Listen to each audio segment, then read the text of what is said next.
Visualizations and affirmations. Visualizations and affirmations.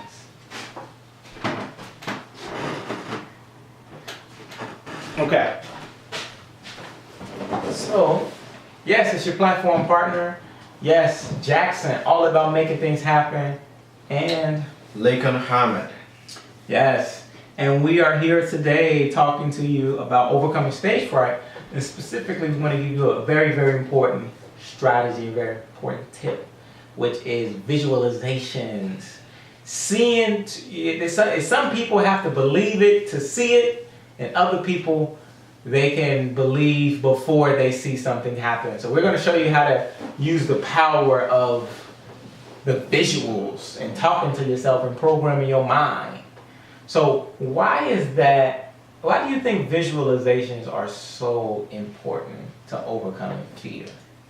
You know, I wish someone told me how important it was before I started speaking. Because one of the things I found out about visualization is that it kind of creates that mindset of that you're already successful in whatever you decide to do. Mm-hmm. Now for example, you want to give a speech. You want to visualize that this is the audience I'm speaking to. It could be 10,000, 500, 600, whatever number that you want. You can visualize that in your brain and start delivering that speech. Now, all you're doing is you're thinking that this thing is happening right now, even though it's not. But you're thinking it's happening right now, and that puts you in a mood of, I can do it. Because the more you visualize, the more you do this, it creates that confidence in you. You start to feel that in your body. Yeah. You start to, because one of the things it does is that it helps you to connect emotionally with whatever task that you are trying to execute. Yeah. So it's very important, very important. And really, people are already using visualizations whether they know it or not. I think what happens is most people are just using negative visualizations, and that's hurting you. Which the reason why you're afraid is probably because you're using a negative outcome, a negative visualization. You're probably in your mind thinking this is going to be horrible, people aren't going to be interested, or they're going to laugh. You know, my question to you is, what's the worst thing that can happen to you? Okay, I mean, now some people, it may not be a lot, right? Most people aren't going to kill you or kill your family based on you giving a bad performance. Yeah. And if they are, I encourage you to maybe leave that profession immediately.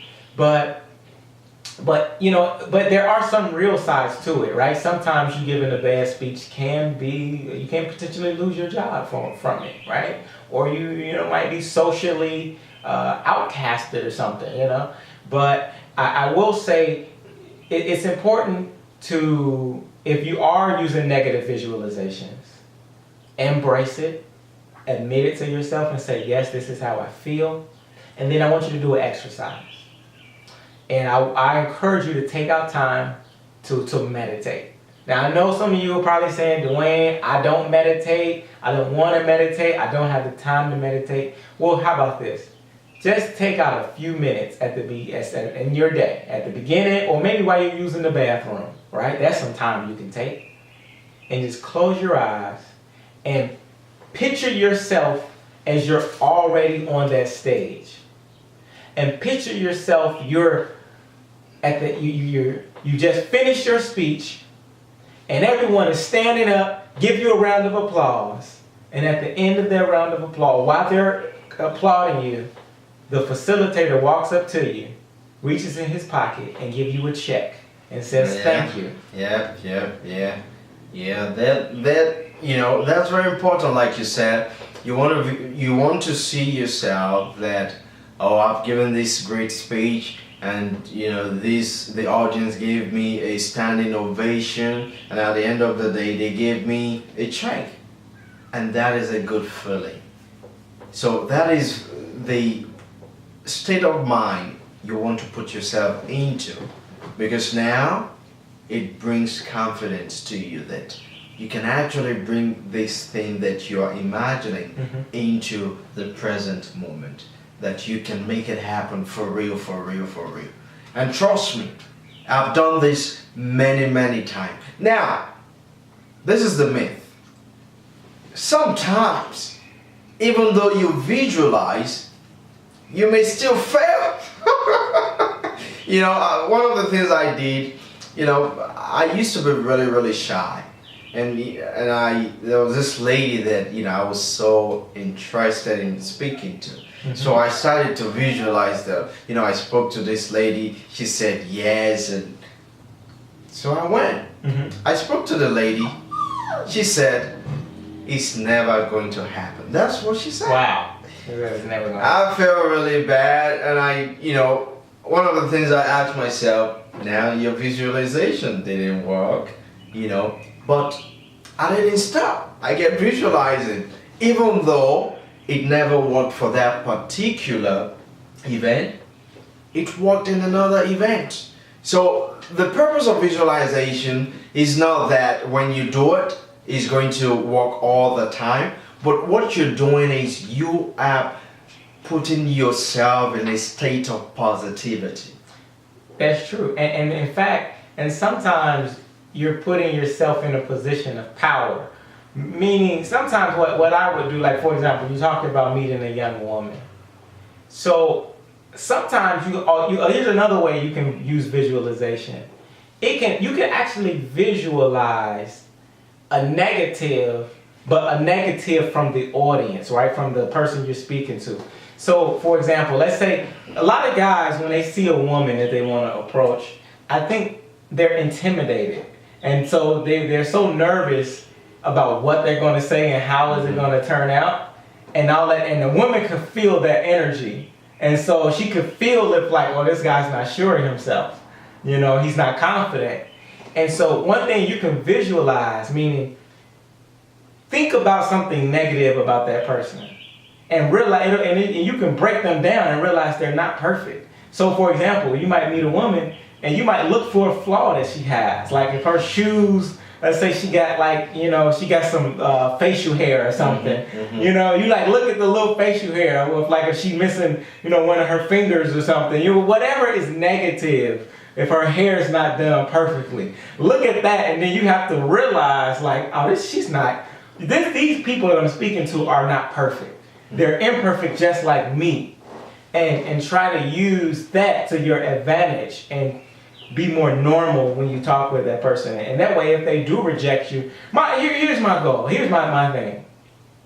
Your job as a speaker, or even as a messenger, is not to convince people to necessarily do anything. That's not your job. It's to get that woman to go with you. Your job is to be a promoter. If you're a man, you're Don King. If you're a woman, you're Donna King, okay? Your job is just to get the message in front of her or in front of as many people, and you sort through these people and let them be able to choose you. Because the people, you can't say the wrong thing to the right person. And it's hard to say the right thing to the wrong person. So I think it's super important that when you realize that, you want to go for a good outcome, but if the person does reject you, it's their loss, because you know what your value is in the first place. So I would say use that visualization technique, is visualize them in some sort of imperfect way, where that way, you can still position yourself to have power, because now you're normal, just like you're imperfect, just like them. Y'all on the same playing field.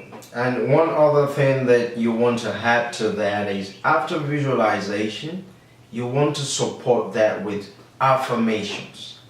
Now you want to support that with affirmations. So what is an affirmation? These are positive words of your expectations. For example, today my goal is to be my best, no matter how stressed I may be, no matter the circumstances. I'm going to make sure that I give it my best, and I know that I will achieve it. Yes, I can achieve it. So And when you do that, you know what happens? You will feel this energy. Mm-hmm. Energy that you never felt before that affirmation. It's like you can make it. I You feel the power. It's just gonna come right to you. Yeah. You visualize, then you support it with affirmations. These are words, positive words of what your expectations are. And that's a great point because there's a difference, right? There's affirmations and then you have something that's called incantations.